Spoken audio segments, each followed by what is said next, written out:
15 जूनला सोमवती अमावस्या आहे आणि याच सोमवती अमावस्येने अधिक महिन्याची सांगता होणार आहे, अर्थात अधिक महिन्याची समाप्ती होणार आहे. आता अधिक महिन्याच्या शेवटच्या दिवशी अर्थात समाप्तीच्या दिवशी सोमवती अमावस्या आल्यामुळे या दिवसाचं महत्व अधिकच वाढले. मग नक्की या दिवशी काय करायला पाहिजे, काय करू नये, त्याचबरोबर अधिक महिन्यात जे तुम्ही व्रतवैकल्य संकल्प जे काही घेतले असतील त्याची सांगता कशा प्रकारे या दिवशी करायची आहे, या सगळ्याबद्दल अगदी थोडक्यात जाणून घेऊया. सगळ्यात आधी बोलूया अधिक महिन्याच्या सांगतेविषयी. अधिक महिन्याची जी सांगता आहे ती सुद्धा भगवान श्री हरी विष्णूंच्या पूजेनेच करायची आहे. पण आता या दिवशी सोमवती अमावस्या सुद्धा आलेली आहे, त्यामुळे तुम्ही भगवान श्री हरी विष्णू आणि महादेव यांची एकत्र पूजा केली तरी सुद्धा चालणार आहे. धर्मसिंधू, स्कंदपुराण, पद्मपुराण या अनेक ग्रंथांमध्ये सोमवती अमावस्येचं महात्म्य वर्णन करण्यात आलेलं आहे. त्यामुळेच या सोमवती अमावस्येच्या दिवशी दान करणं, जप करणं, त्याचबरोबर पितृतर्पण करणं विशेष पुण्यदायी मानलं जातं. आता त्यातही अधिक महिन्याची समाप्ती याच दिवशी असल्यामुळे ज्यांचे कुणाचे अधिक महिन्याचे व्रतवैकल्य असतील त्या सगळ्या व्रतवैकल्यांची सांगता या दिवशी होणार आहे. मुख्यत्वे करून ज्यांचं अधिक महिन्याचं वाण द्यायचं राहिलेलं आहे ते या दिवशी देऊ शकतात. 30+3 अर्थात 33 अनरसे किंवा 33 बत्तासे फळं या सगळ्याचं दान तुम्ही या दिवशी करू शकता. आता ज्यांनी अधिक महिन्याचे महिन्याभराचे उपवास केले होते किंवा महिन्याभराचा कुठला तरी संकल्प घेतला होता त्या संकल्पाची सांगता या शेवटच्या दिवशी मेहुण जेवायला घालून तुम्ही करू शकता.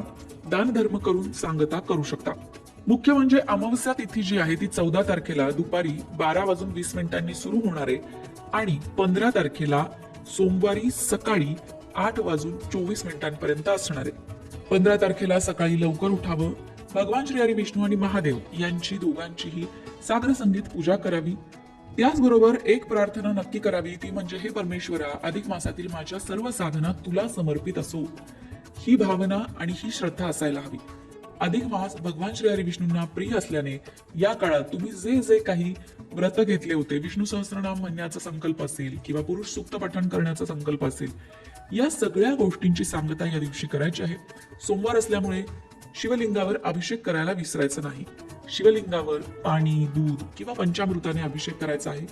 भगवान शिवशंकरांना बेलपत्र आणि पांढरी फुलं अर्पण करायची आहेत. आता जेव्हा विष्णू आणि शिव यांची पूजा एकत्र करायची असते ना, तेव्हा आणखीन एक गोष्ट महत्वाची ठरते बरं का, ती म्हणजे पिंपळाच्या झाडाचं पूजन करणं. कारण पिंपळाच्या झाडामध्ये त्रिदेव वास करतात. विष्णू, ब्रह्मा, महेश हे तिघही पिंपळाच्या झाडामध्ये वास करतात. त्यामुळे या दिवशी पिंपळाच्या झाडाला जल अर्पण करणं, हळदी कुंकू वाहणं, प्रदक्षिणा घालणं, त्याचबरोबर पिंपळाच्या झाडाखाली बसून शिवमंत्राचा किंवा विष्णू मंत्राचा जप करणं या गोष्टींनी लाभ होतो. तिन्ही देवतांचं पूजन यामध्ये होतं.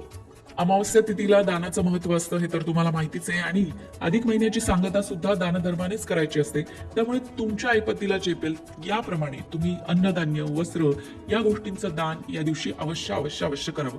आता दानामध्ये तुम्ही वस्त्र देऊ शकता, गूळ, तांदूळ, तूप, फळं तुमच्या ऐपतीनुसार वस्तू निवडू शकता आणि गरजू व्यक्तींना त्या गोष्टीचं दान करू शकता.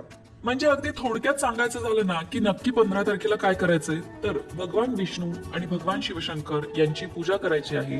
तुमच्या देवामध्ये पांडुरंगाची मूर्ती असेल आणि महादेवांची छोटी पिंड असेल तर सकाळच्या देवपूजेमध्ये तुम्ही ती पूजा करणारच आहात. त्यानंतर जे कुठले तुमचे व्रत आहेत अधिक महिन्याचे त्याची सांगता या दिवशी करायची आहे. आणि जर तुम्ही विष्णू सहस्त्रनाम म्हणण्याचा किंवा हरिपाठ म्हणण्याचा असा काही नियम घेतला असेल तर या दिवशी सुद्धा त्या नियमाचं पालन करायचं आहे. त्याचबरोबर दान या दिवशी करायचंय, जप या दिवशी करायचा आहे. अधिक महिना हा आत्मशुद्धी, जप, दान, भक्ती यांचा महिना मानला जातो. त्याची सांगता सोमवती अमावस्येसारख्या पुण्यदायी तिथीने होत असल्याने या दिवशी स्नान, दान, जप, पितृस्मरण, शिव आणि विष्णू स्मरण, उपासना या आध्यात्मिक गोष्टींना महत्व आहे. शास्त्रानुसार हा दिवस केवळ धार्मिक कर्मकांडासाठी नसून आत्मपरीक्षण, क्षमा याचना, नवीन सकारात्मक संकल्प करण्यासाठीही